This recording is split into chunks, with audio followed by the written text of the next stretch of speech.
Yan ang matikas, ayan, na Commissioner ng Bureau of Customs, si Commissioner Ariel Nepomuceno. Commissioner Ariel, sir, magandang umaga po sa inyo. Magandang umaga rin, Lucky Day at sa ating mga kababayan. Good morning po. Ayan, mukhang may marching order yata ang Malacanang o si Secretary Frederick Go. Ayan, matindi ba ang magpapata ba kayo ng mga panibagong bis o tinaasan ba inyong mga target collection, Commissioner, sir? Tinaasan na nating target dahil maganda naman ating performance. Yung pagdadagdag ng buwis, wala naman pong gano'n. Wala naman. In-anticipate natin baka magbawas pa ng excise tax kung darating po sa ganong sitwasyon dahil may gera pa rin. Subalit ang magandang balita naman po, Lakay, ikinatutuwa natin na yung ibinigay sa ating target na tinaasan pa, nagagawa naman po natin yan. Sa katunayan, yung ating target nitong Hulyo, ang original target is 91.5 billion. Wow. Ang nakolekta natin is 95.8 billion. So meron tayong almost 4B. 4.3 B po yung ating sobra or lampas. Kailangan po natin pagbutihin talaga, Kalakay, dahil dyan po manggagaling yung pondo para po sa mga programa na pantulong sa ating mga kababayan at sa operasyon po ng ating pamahalaan. Pag tiningnan niyo po yan, nagpapasalamat ako sa aking mga kasamahan sa BOC. Hindi naman ako yan, mga port collectors yan. Yung 95.8 billion pesos, yan po pag kinumpara natin do sa parehong buwan ng Hulyo 2025 last year, 85 billion lang yung last year's collection, 85.1. Wow, ngayon sabihin, 95 na. Dumampas po ng 10 billion. Wow. Yung kung ikukumpara po doon sa last year. Sa kabuuan, ngayong taon na ito, from January 1 hanggang end of July, ang collection po natin ay lumampas na po tayo ng 10.47 billion. Wow. Ganito po yun. Parang yung ginawa yan na Commissioner, ayan na. Pero ganito po, wala kayo. Dapat 17 billion yung lampas namin kaya bakit naging 10 billion lang? Inangat po yung ating collection target. So yung 7 billion na kumbaga kinain po ng additional target. Okay lang naman po yun. Yan po ay nagawa ho natin. Of course, unang-una, hinigpitan natin talaga yung tinatawag na assessment. Para mas maunawa na ating mga kababayan. Ano yan? Ano yung pag-ibit ng assessment? Ano ibig sabihin yan? Ibig sabihin, tama po yung computation. Kung tama po yung classification, kung ano po yung ipinasok na kargamento. Halimbawa, a luxury vehicle yan, dapat ang buwis pang luxury vehicle, hindi pang pick up, kagaya na nangyari sa Bugatti dati. Ganun ba yun? Tama dapat ang assessment, tama ang computation, magiging tama po yung collection para sa ating bansa. Ayan, may tinatawag silang blue tariff o blue book ba? Blue book po at red book po. Red book, isa kasi sa Europe, isa sa Amerika po. Ganun ba yun? Ano po, reference value po yan. Ano yung blue book sa US? Opo, isa naman red po. Red book. Pero magkaiba ang rate ng US at saka Europe? Magkaiba po kasi may mga detalye po yan, yung pinaggawaan po nung hindi lang sasakyan, lahat po ng imported items, may logistical expenses. Subalit, reference point po yan. Ibig sabihin, reference value lang yan. Hindi yan yung mismong susundin naman. Kasi sinusunod po natin na lakay yun pong tinatawag na transaction value. Kaya doon po nagkakaroon po ng, kumbaga, pag ginusto, may lutuan nangyayari dyan, di ba? Ayan ang babantay natin, transaction value po. Ayan, transaction value. Pero bago nga natin pag-usapan itong makoleksyon na ginagawa nyo, Commissioner sa Customs, nabanggit mo yung excise tax kanina. Abay, mukhang maganda. Babawasan ang excise tax. Babawasan ba excise tax sa langis? Hindi, dati po binawasan yung kerosene at LPG, 3 piso, 6 na piso. Sinuspindi po yan. Subalit ibinalik Nung nagkaroon po kasi nung gera, nung February nitong taon na to, nagkagera sa Iran, tinanggalan po para matulungan po ating mga kababayan. Ang apektado nito ay mas mahirap natin mga kababayan. Sinuspindi po yung pagkolekta ng excise tax. Subalit nung nag-normal na ng kahit papano yung sitwasyon sa Iran area, ibinilik na po yung excise tax. Kaya lang nagkaaway na naman ulit ngayon. Tuloy na naman. Opo. So paano yan? Ibabalik ba ulit yung babawasan ba ulit ng excise tax? Wala pa hong balita. Wala pa hong balita. Nasa news naman, mukhang magkakaroon ulit ng peace talk ang bansang Amerika at Israel at ang Iran. Abangan po natin kung ano po mangyayari. Sabi ni Donald Trump last chance na raw to ng Iran. Ayan, kung hindi raw makipagkasundo talagang gigirahin ang todo ng ang Iran. Sana nga magkaroon sila ng magandang kasunduan na dahil buong mundo na po yung apektado talaga. Subalit yan, banggaan po yan ng mga malalaking bansa. Totoo po yan. Pero dapat naman, Commissioner, kung babawasan ang excise tax, dapat yung diesel. Ayan, yan ang, alam naman, yan ang madalas na ginagamit ng ating mga sasakyan. Lalo mga jeepney drivers, mga pang-transport. Kami po ay susunod lang lakay kung ano po ipag-uutos sa atin po ng yung DBCC, Economic Team at ang Department of Finance. Kung ano po ang kanilang desisyon base sa kanilang pag-aaral, yun ay implementasyon lamang po ang BOC. Ayan, sino ba mas malakas mangolekta ng buwis? Ang BIR o Bureau of Customs? Mas malaki ho ang problema ni Commissioner Charlito Mendoza. Kanina mas malaki po yung target nila, times 3 ho sila. No? Ganon. Kung kami po ay mahigit 1 trillion, sila ay mahigit 3 trillion. Times 3 po sila. Wow. Mas ano ho yun. Dati mukhang bata sa akin si Commissioner Mendoza ngayon. Mukhang kuya ko na siya. Oo nga, nakita ko. Pero ang babata ninyo, ha? Ayan, mga baby face lang. Mas matanda ako sa kanya ng bahagya lang. Ganun ba? Ayan, kumbaga si Commissioner Mendoza, mga 40 plus kayo, mga 50 plus na. Ayan, Pwede na ho yan.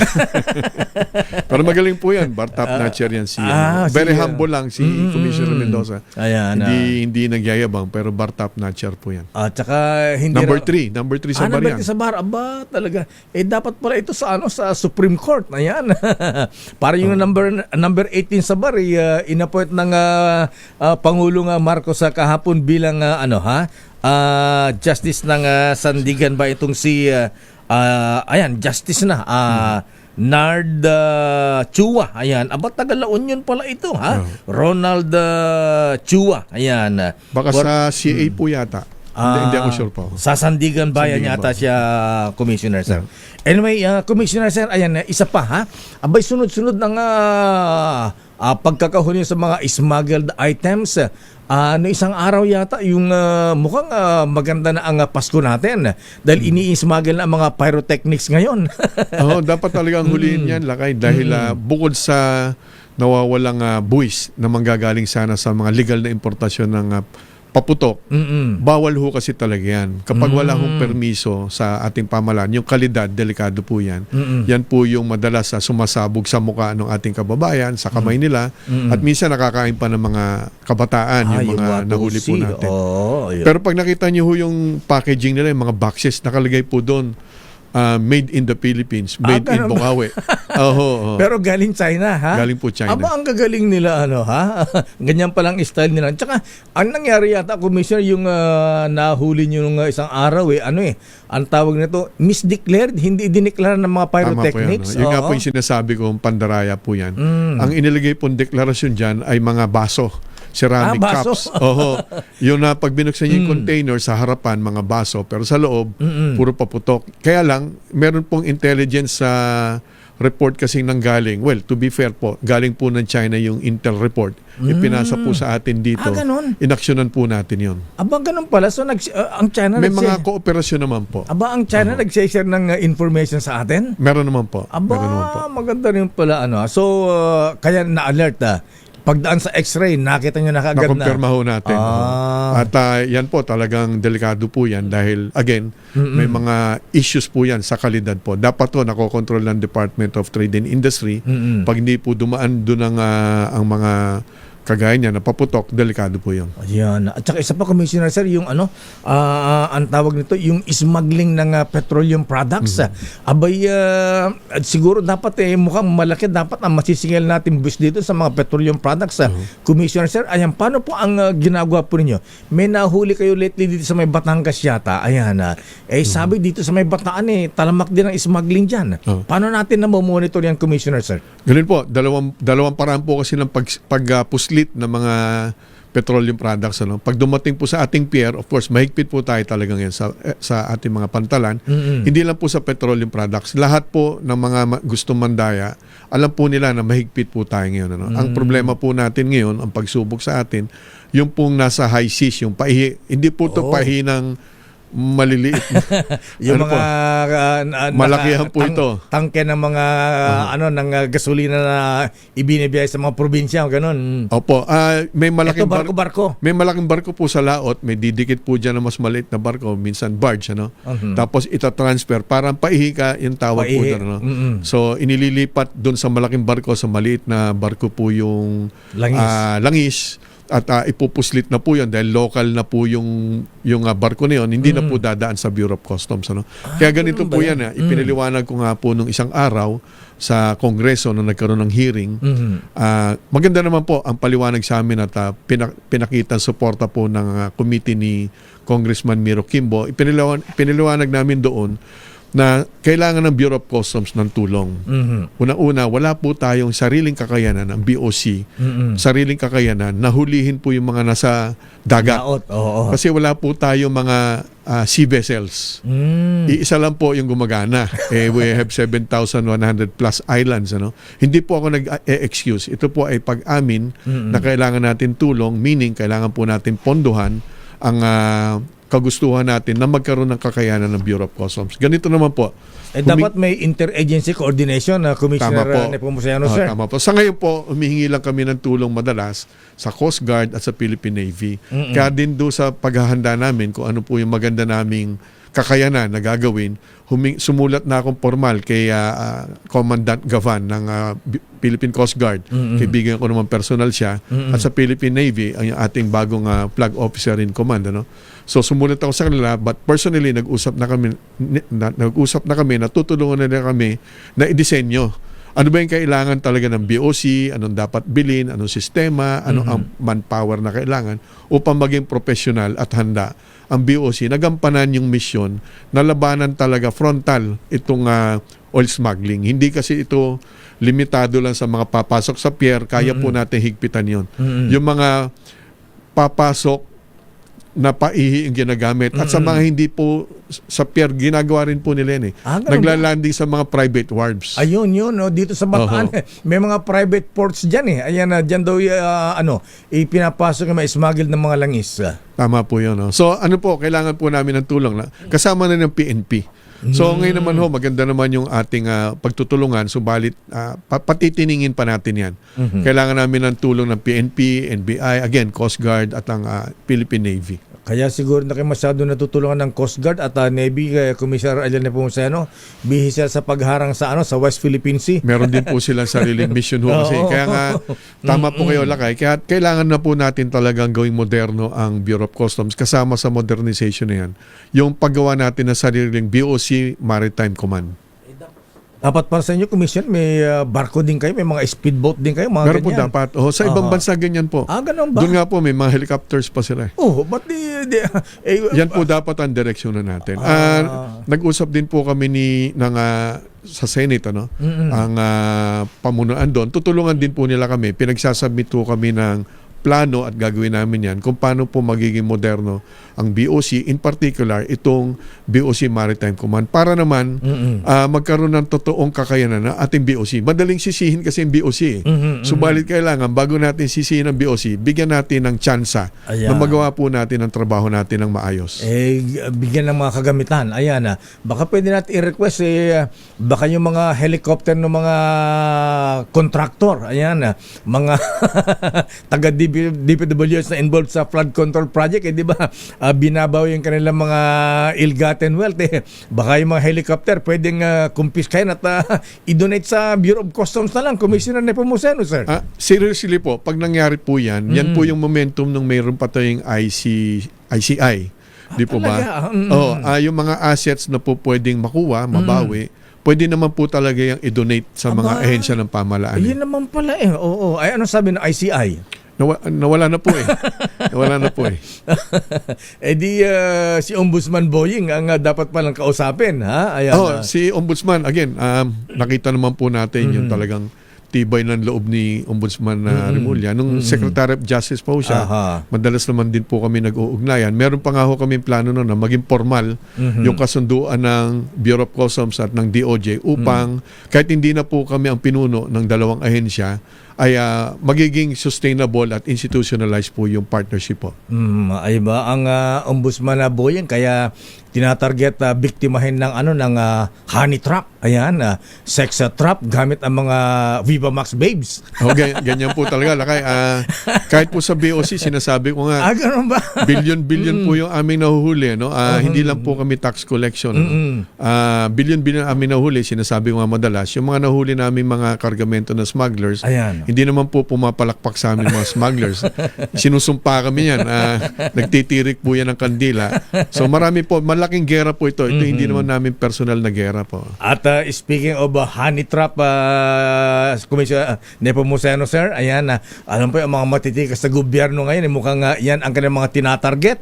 Mamaya, ayan, magkukumersa muna sandali at tatuloy ko ang love scam naman sa Bureau of Customs, money scheme. Ayan, abay, kailangan ang mga taga-customs, Commissioner, sir, huwag kayong magiging marupok. Ayan. Dahil pag maging marupok tayo, baka mamaya mabiktima po tayo ng mga tinatawag nilang honey trap. Ayan, sex trap ng magustong mga manira. Babalikan natin ang isyong yan. Love yan. Ba't naman pati ang Bureau of Customs nadadamay sa love scam, Commissioner Ariel Nepomuceno, sir? Ba't may mga attempt din bang mga sex trap dyan? Mga honey trap? Iba po ang story po. Iba. Paliwanag po. Kasi yung mga matitikas sa gobyerno mukhang tinatarget na mabiktima Ng ng honey trap Ayan. Iba po ito. Iba. Maiging pakinggan mabuti ng ating mga kababayan, lalo na ating mga kababayan Pilipina. Ganito po yan, mabilis lang. Meron kasing mga manloloko from abroad usually ito, hindi lang bansang Africa, kahit Europe, Southeast Asia, manliligaw sila via online sa ating mga kababayan Pilipina. Magmi-meet sila through social media. Yung ating namang kababayan Pilipina may in love through kahit di pa nila nakilala personal itong mga nanliligaw. Napakaraming pumasok sa amin ng mga reklamo, kaya ito'y maigi mapag-usapan ng ganito. Padadala sila para namumuhunan din yung mga kriminal, yung mga scammer, magpapadala ng una, pangalawang parang regalong hindi naman mahal, and then pag pangatlo na, sasabihin nila, nako, meron laman na ganito po, may laman na worth 1 million pesos in dollars, $20,000.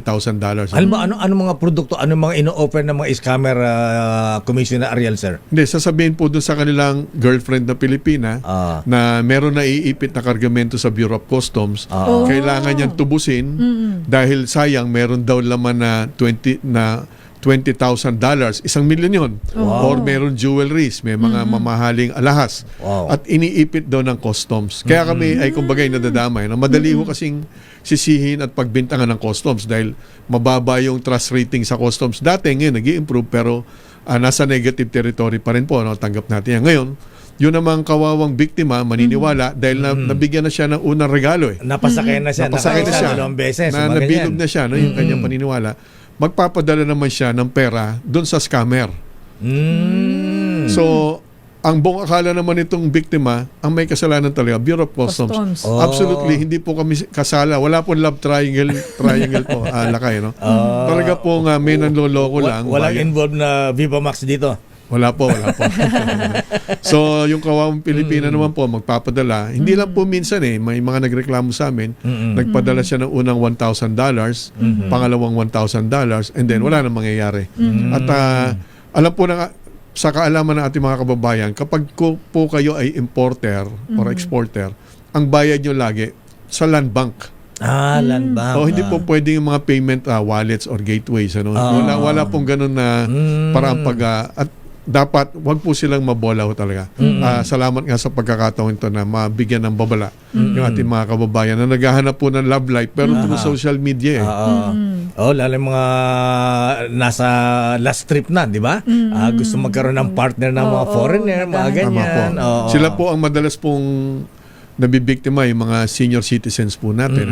Subalit nitong huli, meron din po mga late 30s lang At hindi po ito mga kumbaga, mga edukada po ito. Nako. Na talagang nabobola sila via online. Pag tinignan nyo naman po yung litrato po kasi nung kanilang alleged boyfriend, mga gwapo naman. Ba, Di ba? parang ala Brad Pitt ba? Ala Ben Affleck ba? Mga ganyan. Mga artistahin po. Artistahin, ayan. Nako. So, yun din yung money scheme, Commissioner, sir. Magkadugtong yan. Meron po, yung iba po, pero hindi nag-aano ngayon. No? May mga negosyante rin po na loloko. Halimbawa, meron daw pong, sample lang ito, may nagreklamo, may kausap siya, na doon daw sa bansang Nigeria, bago nagkaroon ng civil war, hindi itinago daw nila kayong pera at naghahanap sila ng pagtitiwalaan sa Pilipinas na negosyante at yung binibiktim naman na kilala daw siya at respetado kaya siyang pagtitiwalaan, subalit para ma-release yung pera sa Nigeria, kailangan daw magpadala ng $2,000 muna. Namumuhunan ka, ang inaasinta mo, billion, maniniwala ka naman. Ano ba naman yung $2,000? So napakarami po nabibiktima. Kaya lang, ang sinisisi po ay Bureau of Customs. Dahil kayo ang nang-iipit na ng kargamento nila, mga awan nila. Ayan. Yun ang kanilang ginagawan dahilan So, po. ang cue dyan na pala, Commissioner Nepomuceno, sir, pag hiningan kayo ng pera, huwag yun na ituloy, scammer na yan. Kung mahal kayo, ba't kailangan ng pera? Ayan, nga, ha? Tsaka kung magpapadala sa'yo, ba't kailangan mo magbayad? Wala naman ang... Tsaka pwedeng bank transfer. Kung talagang pagpapadala kayo ng pera, kung talagang meron silang naniniwala sila na meron silang boyfriend na gwapo, ibigay nila yung bank account nila. Di ba? Ibigay nila yung bank account nila. Dito mo Dito nyo i-send. padala. Dito nyo i-send. O Gcash. Padala sa Gcash niya. Ayan, Yun po ang tama. Ayan, matrete siya nun. Ayan, Kasi po, pag in love na po, hindi nyo na po mapaniwalang hindi totoo eh. Ay, oo. Kaya nga sabi ni Rico J, pag ikaw naging marupok, ayan. Madaling mabibilog ang ulo mo. Madaling lumimot. Ayan. Commissioner, sir, lately nabenta na yung Bugatti, yung dalawang Bugatti, Ayan, sino ba nakabili nito at magkano ang kinita ng customs dito? Ang nakabili po nito yung Elite Garage Corporation. Elite Garage. Car exchange po yan. Nagtitinda rin po ng mga sasakyan. Dalawa po yung nabenta natin. Isang kulay asul, isang kulay pula. Isang 101 million, isang 103 million. So 204 million plus yung nabenta natin. Natutuwa kami. Dahil yan po ay pwede na naming aminin naman at full disclosure kami dun sa nung bidding naman yan. Yan ay hindi na po gumagana eh. Kinain na nga po ng daga yung mga... Hindi na gumagana yung Bugatti. Buti nga po nabenta pa. Meron pong nagpaunang nagsabi na gustong-gusto niyang mabili to sa 50 million bawat isa. Natuwa na po kami noon. Yan po ay artista na sikat, TV personality. Sabi ko po, salamat. Subalit open ang bidding nito, transparent. Labanan po talaga. So sumali naman po yung kanyang representative. Kaya lang, nung labanan na, meron pong tumawad na mas mataas. Isang 100 sa halip na 50 million lang. 101 at 103. Kaya kumita po ang ating pamahalaan ng 204 million plus. Ayan. Kaya sa susunod, Commissioner, sir, pagka may mga huli kayong mga ganyan, para hindi mag-depreciate yung mga sports cars, mga Rolls Royce na ganyan, ino-offer ko po ang Star City. Ayan, kasi dito, safe dito. Ayan, naka-aircon yan. Hindi mauulan. Magiging attraction muna. Kasi nakita ko sa customs, nauulanan yung mga, naku, kawawa naman ito mga kotse. Rolls Royce, mga sports cars, nauulanan lang. Tama po. Nagutos po ako lakay na maghanap po kami ng lugar, warehouse na pwedeng rentahan. Meron na pong nakita naman. Sana'y talagang matuloy na kasi yung aming tawad medyo mababa. So, doon po sa warehouse na yun, doon po namin ilalagay. Dahil marami po ito. Hindi pa po bababa yung luxury vehicles, mahigit 20 pa ho yan. Ganun At ba? yung mga, kung isasama po natin yung mga quote-unquote ordinaryong mga sasakyan, more than 200 pa yung aming isusubasta. Wow. Ano-ano itong mga sasakyan pa na for a bidding, Commissioner Nepomuceno, Magaganda rin po. May Ferrari pa ho dyan. Wow. May mga Navigator at may mga ordinaryo naman po. Ordinaryo kumpara dito sa mga mamahali na to. Alphard, mga Corolla, marami po na mga minana na lang po namin yan. Yan po yung mga nahuli po ng BOC. Siguro yung mga Corolla, Alphard, baka buy one take one na yan. Pwede sana. Kaya lang, ang bidding po, seriously, per unit po talaga. Iniisip ko nga po unit. para matapos dati kung pwedeng lote-lote. Kaya lang, hindi po pwede. Talagang per ganun unit ba? po yung ating bidding. At transparent po yan. During the bidding, pinapanood po yung live sa YouTube, sa Facebook. Pinapanood po yan ng ating mga kababayan. ayoko na makipag-bid, Commissioner, kasi yung gusto kong i-bid sana, nakuha na nakuha ha? na eh, no? Oo, Ano ba? Yung Rolls Royce yung ba? Rolls Royce na may payong. Gusto ko rin yung payong eh. Payong lang. Magbibid ka, payong lang. Mahigit 30 million po na ibenta po yan. Oh, wow. Oo. At ginawa do, i-display do sa isang theme park sa Baguio ito, Commissioner. Opo, yung nakabili po ay may-ari po ng theme park. Aha. Nung una nga po, naging kaibigan ko tuloy, nung una, in-announce niya para daw maging swerte po yung sasakyan, Mm-mm. papatayin niya daw po yung aso. Ah? I-offer ka ako, tinawagan ko kako, pag ginawa mo yan, ika-cancel ko yung iyong kontrata. Nakakaawa Cruel naman to yung aso. animal. Diba? Wala namang kinalaman. Siguro igurot yun, mahilig sa Azucena. Sumunod naman po, minonitor ko, hindi naman po ginawa. Yun nga lang, nag-alay ng manok. Manok na lang. Parang nagpadugo ng Parang manok. mas pwede na po yun. Yung puting manok.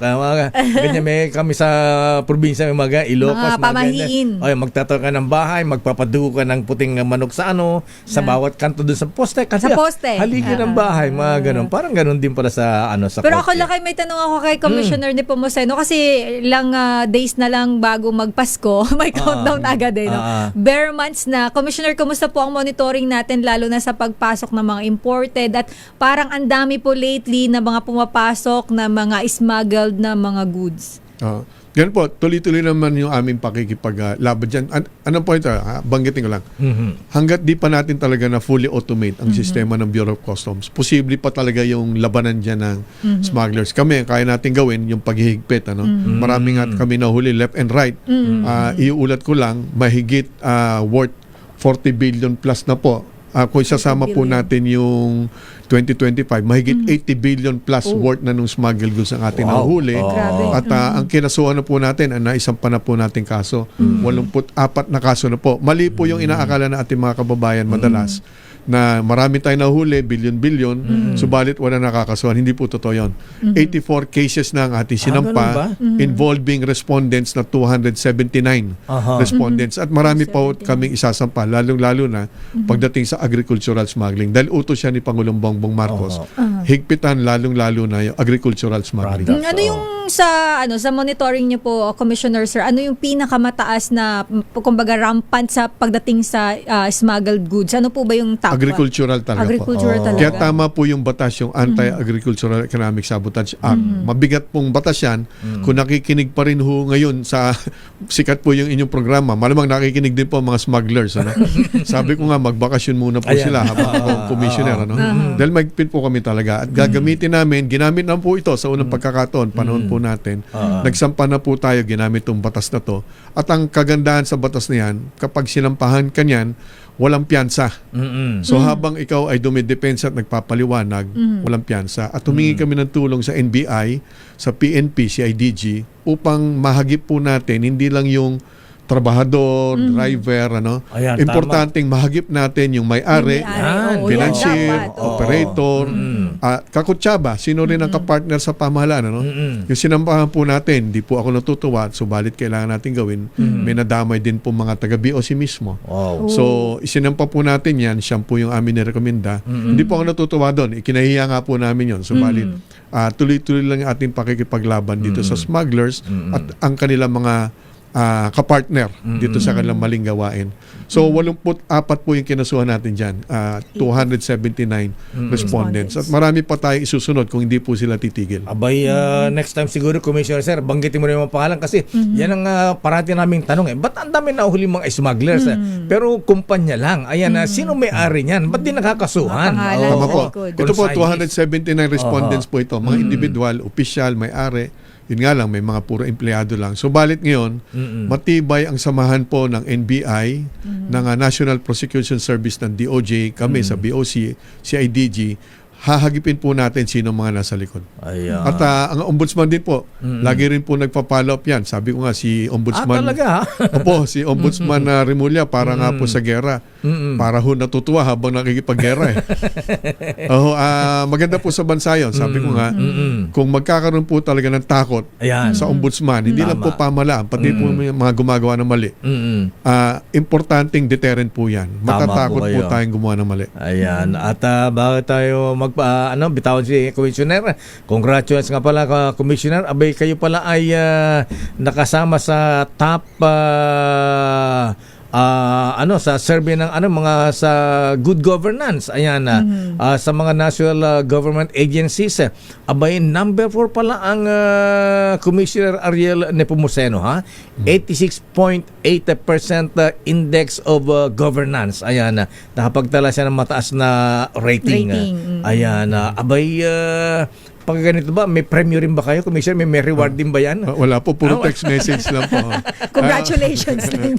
Pero Wala ba reward kay natutuwa Secretary po. Go? Ang bihira Natutuwa naman po naman, tayo na kahit papano, nakikita naman po yung pagsisikap po ng BOC. Hindi naman po ako lang yan. Makakaasa naman po sila na tayo naman dire-diretso lang po. Hindi ko malang bigyan ni Commissioner Go ng free ticket ng Cebu Pacific. Chichirya mula saan? Sa Rubina. Free hotel accommodation. Hotel Pwede naman. accommodation. Mayaman po yan, boss ko na po yan. Ayan, hindi naman marupok. Ayan. Hindi ho, very straight po yan. Pinuno po yan ng takusa. Oo, takot po yan. Magaling na tao po, pero Ayan. takusa po talaga. Mukhang nga sakto sa samahan ninyo lakay, ano? Sama ko sa ako, kinuha akong presidente, pero ayoko. Hanggang vice president ako, miyembro ako ng officer ako ng UHAW, Commissioner Sir. Ayan. Ano yung uhaw? Union of Husbands Afraid of Their Wives. Ayan. Tinagalog lang pala yung takos. Ay, in English mo lang eh. Class 82 pa naman ho kayo. Ganun ba? Ay, sa class 82, marami dyan. Maraming uhaw. Maraming membro na Ohawa. Commissioner Nepomuceno, sir, maraming salamat po and good morning and congratulations Congratulations po. sa magandang performance niyo sa Bureau of Customs. Salamat din po sa pagkakataong magpaliwanag po. Ayan, Thank you po. mga kaibigan, Customs Commissioner Ariel Nepomuceno. Oras, Sister L. 9:11. This time check